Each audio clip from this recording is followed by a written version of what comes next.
दोस्तों, अल्फाजा diary bye DS में आपका स्वागत है। आज मैं आपके लिए कृष्णमूर्ति जी द्वारा लिखी गई कहानी नहले पे दहला लेकर आई हूँ। तो चलिए शुरू करते हैं। इसके पहले यदि आप चैनल पर नए आए हैं तो प्लीज़ चैनल को सब्सक्राइब कर लीजिए और बेल आइकन को क्लिक कर लीजिए ताकि आपको नोटिफिकेशन मिल सके रोज़ अच्छी नई कहानियों के। चलिए शुरू करते हैं। सद्भाव की मदद के लिए किसी संस्था, सभा या समाज की स्थापना क्यों नहीं होती? ऐसा विचार कल अचानक ही मेरे मन में उठा जब मैं एक पत्रिका में विधवाओं की दशा का मार्मिक चित्र, जिसे किसी परोपकारी व्यक्ति ने लिखा था, लेखनुमा चिट्ठी पढ़ रहा था। तभी यह विचार मेरे मन में उदित हुआ। ऐसा नहीं है कि मैं विधवाओं की लाचारी और उनके कष्टों से वाकिफ़ नहीं हूँ। उनकी हालत को सोच कर ढेरों आंसू मैंने बहाए हैं, परंतु जैसा मैंने पहले कहा है, कल अकारण ही मुझे सद्भाव पर तरस आ गया। लोग विधवाओं को अस्तित्वहीन मानते हैं, फिर भी क्या कभी किसी ने उनकी शक्ति के बारे में सोचा है? अगर ऐसा कहा जाए कि निर्माण एवं विनाश दोनों की अपरिमित शक्ति उनमें है, तो वह 100% सही होगा। मान लीजिए आपके घर में शादी होने वाली है। सगाई का शगुन लिए आप एक साथ मिलकर जा रहे हैं। आपके शहर में कोई विधवा आपकी विरोधी है तो वह शादी रुकवा सकती है। उस विधवा को कोई विशेष षड्यंत्र रचाने की आवश्यकता नहीं पड़ती। सगाई के लिए जब आप निकल रहे हों तो उसका आपके सामने आ जाना ही काफ़ी है। आपने जितनी भी मेहनत की होगी सब पर पानी फिर जाएगा, शादी रुक जाएगी। अब आप ही कहिए, सद्भाव के उद्गार के लिए एक समिति, सभा या समाज की आवश्यकता है कि नहीं? ब्राह्मण वर्ग से संघर्ष करने वाले अब्राह्मण वर्ग को एक चेतावनी। ब्राह्मणों के साथ झगड़ा मोल लेने के पूर्व आपको 3 बार सोच लेना चाहिए। कोई भी ब्राह्मण आपके परिवार के शुभ कार्य में बाधा डाल सकता है। इसके लिए उसे अपने लठैत को लाने की ज़रूरत नहीं पड़ती। आपके प्रस्थान का समय उसे पता हो तो यही काफ़ी है। आपकी आशा निराशा में बदल जाएगी। ओ चेट्टियार व्यापारी, तुम्हें ब्राह्मणों से जलने की आवश्यकता नहीं। उनकी अतिरिक्त शक्ति तुम्हारे अंतर में भी है, परंतु तुम्हें तेल भरी गागर सिर पर ढोनी होगी। तुम्हारे पड़ोसी की तुमसे नहीं बनती है ना? वे आज पहली बार तिल का व्यापार करने घर से शुभ मुहूर्त देखकर प्रस्थान कर रहे हैं। अपने घर के चबूतरे पर बैठ दीवार पर बने छिद्र से देखो। हा, वे घर से चलने को उद्यत हुए हैं। पैरों में चप्पल और हाथ में छाता है। बस तेल भरी गागर सिर पर ढोए वहाँ चले आओ। उनका मुखमंडल क्यों इतना मुरझा गया है? वे क्यों भीतर चले गए हैं? उन्हें अब तिल भर भी संदेह नहीं रहा कि इस वर्ष व्यापार में हानि ही होगी। ये मूक प्राणी है। इन मूक प्राणियों का मानव के जीवन यापन में कितना बड़ा हाथ है। आप जानते हैं, गरुण दर्शन की महिमा का बखान करने लगूं तो इसका अंत ही ना हो, परंतु एक बात का उल्लेख तो यहाँ करना ही होगा कि बिना गरुण दर्शन के हमारे यहाँ विवाह की रस्म कभी पूरी नहीं होती।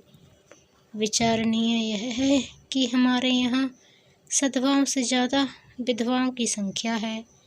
उस पर अगर कोई प्रस्थान करने के पूर्व यदि कोई बाहर आ जाए तो शक होने लगता है कि क्या यहाँ एक भी सुमंगली नहीं है।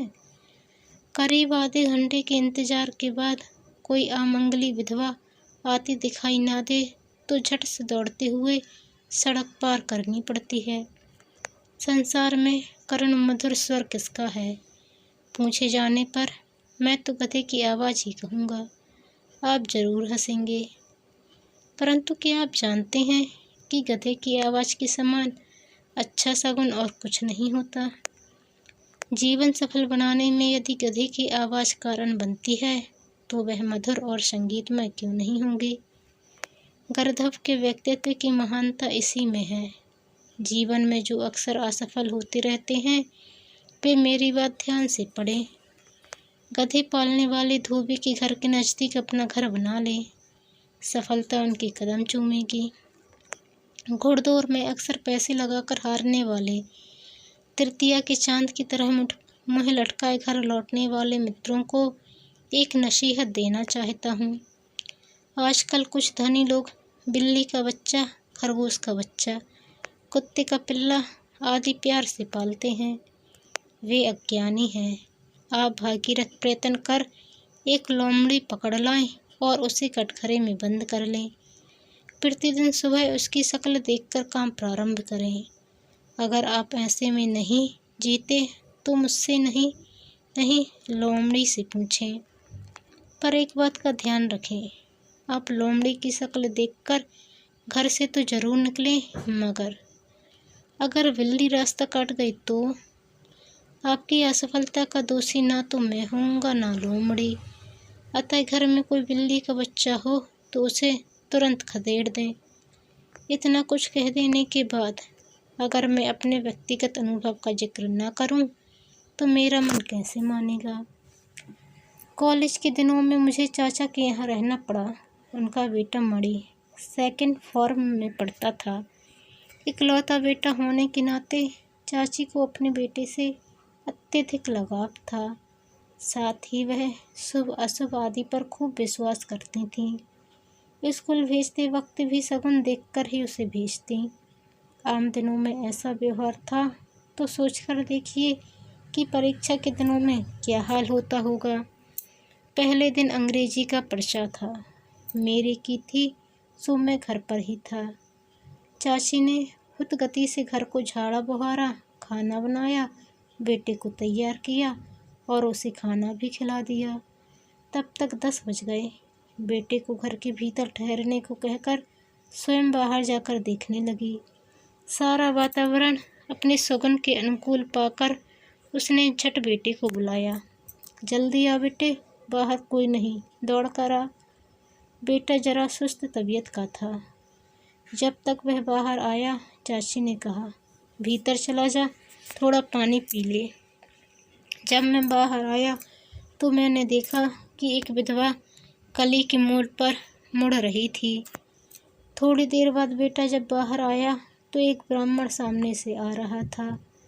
यूँ तो मेरी चाची ब्राह्मणों का बहुत सम्मान करती है, पर उस दिन चाची ने उस ब्राह्मण को इतने शाप दिए कि उनमें से एक भी शाप उसे लग जाए तो जिस कंपनी में उन्होंने जीवन बीमा करवाया होगा उस कंपनी का तो दिवाला ही निकल जाएगा। तब तक 10:20 हो गए थे। अंत में चाची ने पुकार लगाई, जल्दी आ बेटे, पानी का घड़ा उठाए, सुमंगली आ रही है, अच्छा शगुन है। बेटा जल्दी जल्दी बाहर आया। वह सहर्ष बोली, मेरा बेटा 100 में से 100 अंक लाएगा। मेरे मन में शंका बनी रही। मैंने कतई यह नहीं सोचा था कि शगुन का फल ऐसा होता होगा। थोड़ी देर में ही लड़का उल्टे पैरों लौट आया। हम दोनों भी चौंक पड़े। हम दोनों ने एक साथ पूछा, क्या हुआ है? मेरे पहुंचने तक घंटी बजे 15 मिनट हो चुके थे, इसलिए मुझे परीक्षा में बैठने की इजाज़त नहीं दी गई। बेटे ने कहा, चाची नाराज़ हो जाएगी। इसका एहसास होते हुए भी मैं अपनी हंसी नहीं रोक पाया। इस सत्य घटना का ब्यौरा देने के बाद एक पुरानी घटना का उल्लेख ना करूं, यह कैसे हो सकता है। किसी ने एक राजा को सूचना दी थी कि पाँव फटने के पहले कौवे का जोड़ा देखा जाए तो अच्छा शगुन होता है। राजा ने सेवक को आज्ञा दी कि उसे ऐसे स्थान की सूचना दे जहाँ कौवे का जोड़ा बैठा हो। सेवक ने पाँव फटने के पूर्व कौवे का एक जोड़ा एक स्थान पर देखा और दौड़ता हुआ राजा के पास जाकर सूचना दी। राजा वहाँ पर पहुँचे कि इससे पहले कौवे का जोड़ा उड़ गया। राजा ने उस सेवक की खूब पिटाई की। पिटे हुए सेवक ने राजा से कहा, महाराज, वो फटने से पहले मैंने कौवे का जोड़ा देखा और उसका फल उसे मिल गया है। आज का ज़माना होता तो राजा उसके कथन को अभद्र व्यवहार कहकर नौकरी से बर्खास्त कर देता, निकाल देता। परंतु यह घटना उन दिनों घटी थी। राजा शर्मिंदा हुआ और उसने सेवक से माफ़ी मांगी। मेरे कहने का मतलब यह कदापि नहीं है कि शगुन मानना अज्ञानता है। जरा शक कीजिए, हड़बड़ी करने वाले और बेयार या किसी अन्य व्यक्ति के मुँह से सुनी बात याद आती है। मेरा विचार यह है कि शगुन देखना ही काफ़ी नहीं होता। दिन, नक्षत्र, तिथि, वार, राहुकाल, उस घड़ी का बुरा समय आदि पर भी गौर करना होगा। मैं अपने पूर्वजों की दिशा का ज्ञान नहीं की ओर उन्मुख हो हाथ जोड़ नमन करता हूँ। उन्होंने हमारा कितना भला किया है। 365 दिनों में 300 दिनों की छुट्टी दिलवाई है। आज तो सप्ताह में एक रविवार को भी स्त्री मिलनी मुश्किल होती है, लेकिन हमारे पूर्वजों ने कितना बढ़िया काम किया था, देखिए ना। एक महीने में अमावस्या, नवमी तिथि आदि में शुभ कार्य करना वर्जित है। फिर बरनी, कार्तिकेय नक्षत्र तथा शुक्र, शनि तथा मंगलवार को अमंगल दिवस करते हुए आपने नहीं सुना। इसके अलावा श्राद्ध, अशुभ दिन, महीना, नक्षत्र, वार, योग सिद्धि सब मिल जाएं तो उसमें भी राहुकाल त्याज्य माना जाता है। इतनी बाधाओं के बावजूद अगर कोई शुभ कार्य प्रारंभ करे और काम शुरू होते ही कोई छींक दे तो सोच लो कि सब गुड़ गोबर हो गया। उस दिन तो छुट्टी ही समझो। इस तरह के जंजालों से भरा था हमारा अतीत। इसकी याद आने पर मुँह से लार टपकती है। एक बात का मुझे शक है। आज से करीब 160 वर्ष पूर्व क्लाइव नामक एक बदमाश लड़का हुआ करता था। रोजगार की तलाश में इंग्लैंड से भारत आया था। क्या उसने दिन, नक्षत्र, राहुकाल आदि देखकर प्रस्थान किया होगा? क्या उसने भारत में ब्रिटिश राज्य की मजबूती से स्थापना नहीं की?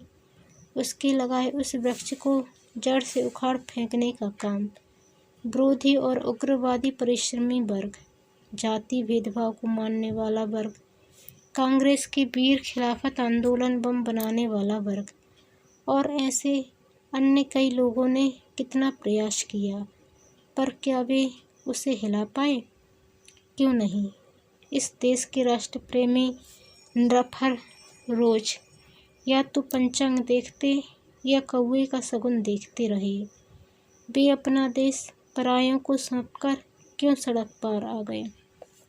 क्या उनके दरबार में शास्त्री, पंडित, ज्योतिषी पारंपरिक रूप से आश्रय प्राप्त करते हुए बड़ी संख्या में नहीं जी रहे थे? पाठक इस लेख की इतनी प्रशंसा करते हैं तो इसका एक प्रमुख कारण है। वह यह है कि ये लेख कोई उपदेश नहीं देता। अतः आप जो कृतज्ञता ज्ञापित कर रहे हैं उसे मैं तहे दिल से स्वीकारता हूँ। उसके लिए शगुन रुकावट नहीं बन सकता। तो दोस्तों, आपको ये कहानी कैसी लगी कमेंट कर ज़रूर बताएं। चैनल पर नए आए हैं तो चैनल को सब्सक्राइब कर बेल आइकन को क्लिक कर लें और वीडियो को लाइक व शेयर कर दें। धन्यवाद।